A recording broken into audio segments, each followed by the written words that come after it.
Well, hello there, Capricorn. It is so good to see you again. I'm Mary Sue, and I'm so grateful that you're here. If it's your first time on the channel, welcome. So glad that you've joined us. Today, we are going to be doing your mid-October reading. So we'll take a look at the overall energies with the oracle cards, and then we'll move to the tarot for more details. And this reading is good for Capricorn, Sun, Moon, Rising, and it's good really from now until mid-November.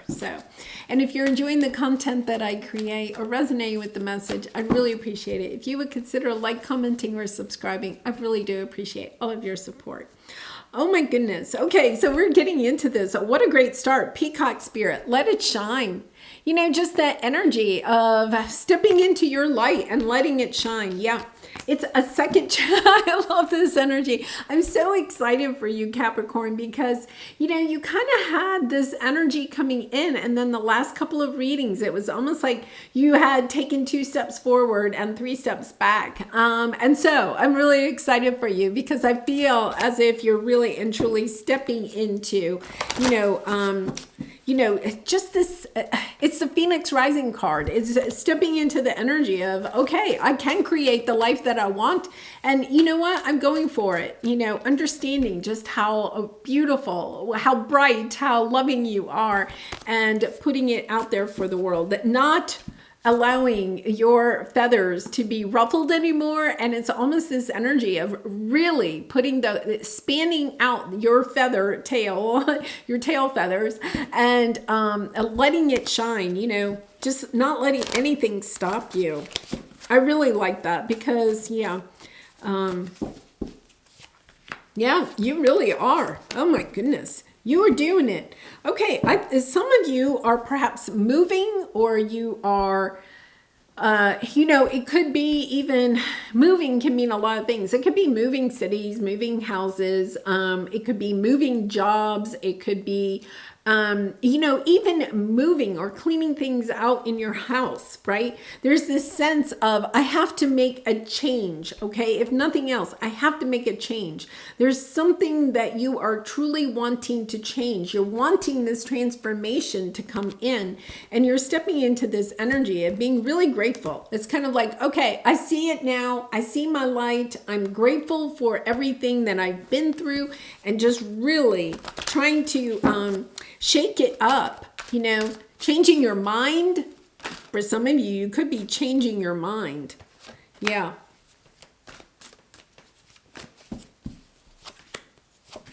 Yeah, this is just lovely. You're putting an end to something, you know, you're like, okay, I'm over that. Yeah, you know, it's really, you're over feeling sad about something. That's the energy I get. You know, you've been through some difficult ending. Could be an ending of a relationship. It could be the ending of a job, a career. You know, it could be the ending of a phase in your life. You know, maybe you're an empty nester for the very first time. You know, your children have left the nest, and now all of a sudden you're like, okay, my years as having children at home, right? Having a full nest is over. Now I'm an empty nester. There's almost this sense of really, you know, some ending has kind of like taken a hit on your identity, right? So if you identified as a mother or a father, and then your children leave the nest, and that role was really important in your life, it could have had a little bit of a dent in your worthiness, you know, because you're kind of like, well, I'm no longer like the mom, you know, they're becoming adults. They don't need me as much. You know, even if your children are older, right? I remember even when my children left the nest, and then they were single for some time, and then maybe, you know, they hit 30 or something and they got married. It was kind of like when they moved from being single into being married, it was kind of like my relationship with them changed again, right? Because all of a sudden it was kind of like, well, especially with my daughter, she and I, when she was single, even when she was dating, but when she was single, we would take a lot of girl trips, right? Now that she's married, it's a little different. Not that we don't ever do that, right? But it's not the same. So it's kind of like realizing, okay, this is accepting what life is, and then saying, okay, I'm ready to move on. I have to move on to whatever is coming next on my path. Yeah, because we have the Five of Cups, missing a past of some sort, missing something of it, missing the identity, the role that you played in it. For some of you, maybe you're retired, you recently retired and you're missing that. It's not that you're not enjoying the life that you have at this moment. It's kind of like, well, I'm missing a part of my identity of who I was in that past life. Now, I'm telling you, when you have fives and you have the two significant fives, it means that you are really wanting to make a change, right? To move in a different direction, whether it's physically, mentally, emotionally, or spiritually. You're like, I have to make a move here. I want to transform. I don't want to be stuck in this energy, right? And it's about stepping into that energy of understanding. There's something now new on my path. I'm ready to go and explore. I'm curious what is next on my path. Allowing yourself to shine your light and to understand that this is regenerating. It's giving you a second chance at life, but maybe on a new path. And you're okay with that because it's like, okay, I know this is for my higher self, right? It's almost a sense of graduating, So let's see what we have here. Yeah, having the courage to take action. To bring something into your life that is long-term committed financial security. It could also be something that'll see you to the end or to the end of the next phase, right? But it's having the courage to take action, to bring in this financial stability. For some of you, it could be even wealth, really wanting wealth in some area of your life. So you're taking action, and the obstacle is actually getting, the offer that helps you to move on to this new path. You do have the new beginning card. You're starting a new cycle in your life, but it's kind of like, okay, I'm waiting on, some type of pentacle, some type of offer to come in. It could be an offer for a new job. It could be an offer, for, a friend to go travel with. There's something that you're wanting, but you're waiting on something. There's this sense of waiting for this pentacle. Now let's clarify.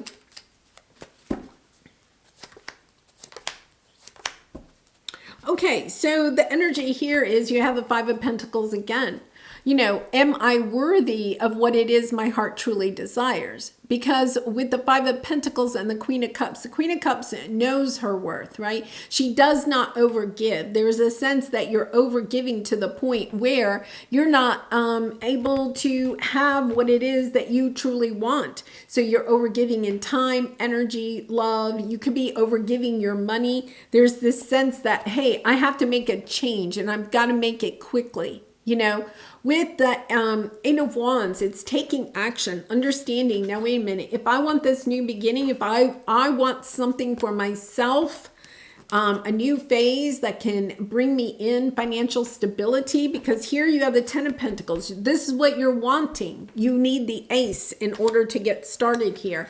It's kind of like, okay, I have to make a change. There's something I have to change. My mindset, my circumstances. Perhaps you're changing your job, where you live. It's kind of like, yeah, it's almost like you're trying to give yourself a jump start, like a car's battery wears out or something, and then you have to jump the car, recharge the battery. It's almost as if you're like, okay, in order to go to the next phase, I need somehow to jumpstart where I am so that I can get inspired to go to this next step. And that's exactly what your advice is here. Know that you are deserving of what it is that your heart truly wants. It's almost like you have to become really clear about what you want, and then take a look at where you're putting your time, your energy, your resources. Are you putting them towards what it is that you truly want, or are you still in this energy of overgiving? Because the Queen of Cups overgives, she just gives and it's all about understanding, hey, wait a minute, I have to fill up my cup first. When I fill up my cup and I am fulfilled, right, then I will give to these other circumstances. And it doesn't mean that you go to work and you don't try at all. It's not that. It's kind of like with the Queen of Cups, it is also having those healthy boundaries, understanding, the difference between, doing a good job and trying to overcompensate for feeling like you're not worthy enough, right? Overcompensating in some way. So you may, you may not only do your work, you do the work of other people. You spend too much time at work. You put too much energy into it. It's when we're doing that, it's overcompensating, overcompensating for what? What are you overcompensating for? So there is that energy that you have to change that. You're getting there because I feel like, hey, wait a minute, I'm here, right? You could have, going back to the empty nester, right? You could have felt like, hey, I gave so much to my child. Now, they're off on their own and they only call me once a month, or they don't even call, they text, it's kind of like, okay, wait a minute. It's communicating the needs that you have to either another person, your boss, a loved one, or to yourself, right? It's about communicating what it is that you need.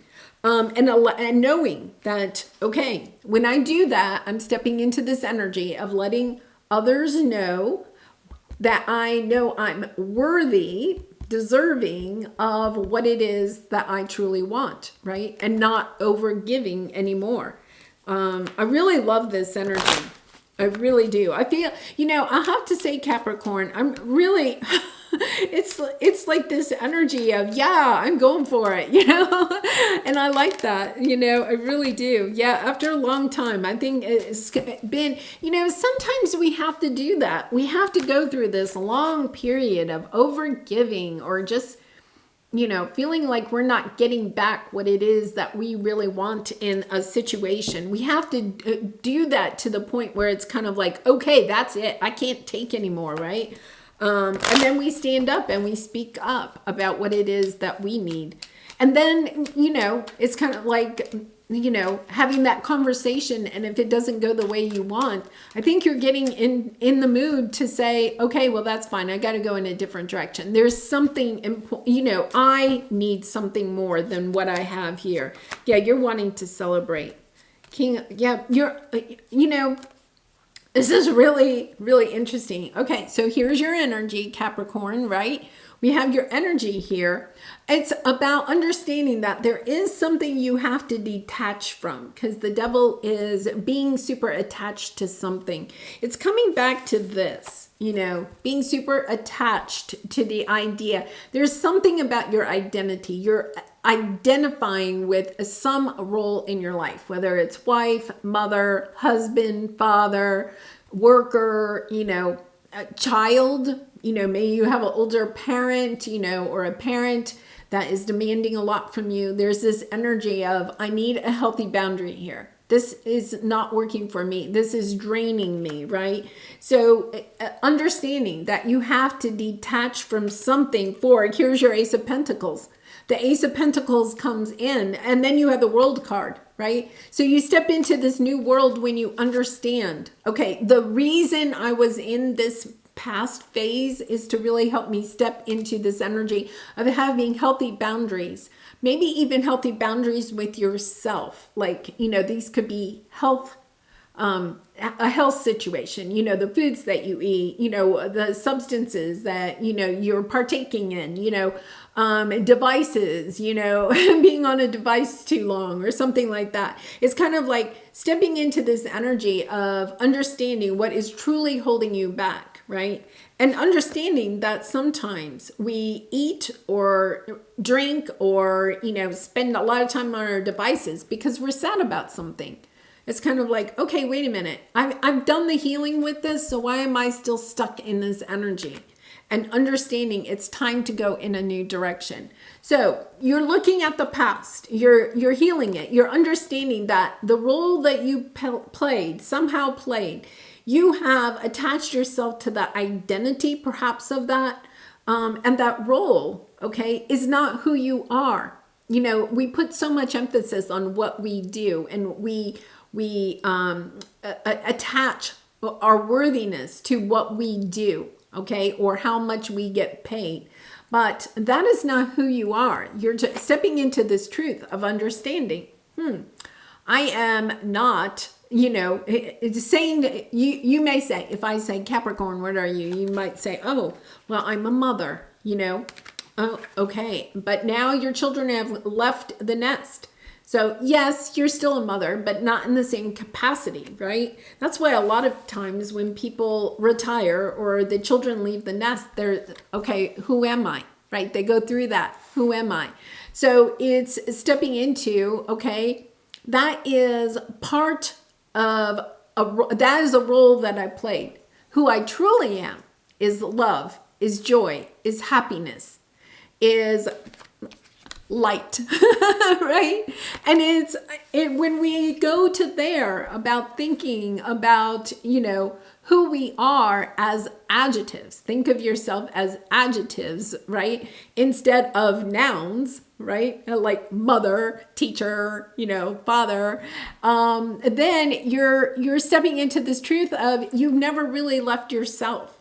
Right? Everything that you are is already within you. Everything you need is already within you. And now stepping into this energy, it almost rebirths you. It's kind of like, okay, I've overcome. I have my emotions in check now.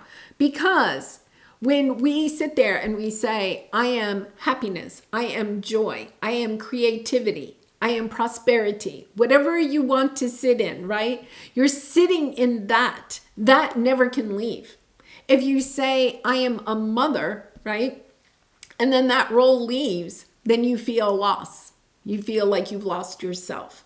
If you say, I am a teacher, right? And then suddenly you retire from teaching like I did. And then it's like, okay, who am I now? Right? But if you stay in this energy of I am light, I am love, I am joy, I am compassion, right? I am funny, you know, I am humorous, I am prosperous. When we stay in those types of energies, then we never lose our light. Our emotions don't rock us as much because we're not losing roles in our life, and we're always acknowledged for the light, the love, the compassion that we are. Really lovely energy here. Super lovely. Okay, so Capricorn, let's see what your soul truth card is for some final advice. And I do personal readings, so if you're interested, I'd really be honored to do a reading for you. The link is in the description box below. Okay, let's see what we have. What do I believe about money? I think that's interesting because that is really kind of coming out in this. Do my beliefs match my dreams? Match my dreams. Ah, interesting. How does your relationship with money affect your current situation? Do you believe you are worthy? Do you believe you are capable? Do you trust money? Does money trust you? Money is an energy. It ebbs and flows. You are worthy of it, and it's your responsibility to heal your relationship with money as part of your waking up to the whole of you and your purpose, right? So a lot of times when, especially we're young, our parents may encourage us to seek out careers that make more money, right? And then if we choose a career that maybe is, you know, considered, okay, an avenue that doesn't pay as much in money, right? It doesn't mean that that's true, right? It's a perception. But if we choose that, then we immediately feel that we're not worthy of money. But there's this energy here of understanding that, yes, you do deserve everything that your heart desires, right? And money is the currency that we use in order to purchase some of the things that we do desire. We're not here to be paupers. We are here to enjoy our life. And so, you know, there is a sense here of, you know, when we heal that relationship we have with money, whether you are over giving money or over giving your time and energy for the money that you are compensated, right? There's that energy there of understanding that you are worthy, having healthy boundaries about, you know, how much you give and how much you get. And in, you know, in everything, you know, for some of you, it could be, you know, your children, family members that, or friends that ask for money, or, you know, it could be that you're over giving at work, you know, working too long and not really having enough time to fulfill your own heart, to do the things that you really enjoy for yourself. All right, well, Capricorn, I'm going to leave it there. Please be kind and gentle with yourself as you're moving through this. You have a very bright future ahead. I'm really excited for you. And I really appreciate all of your support through liking, commenting, and subscribing. And I hope to see you again really soon. Much love and light to you. Bye for now.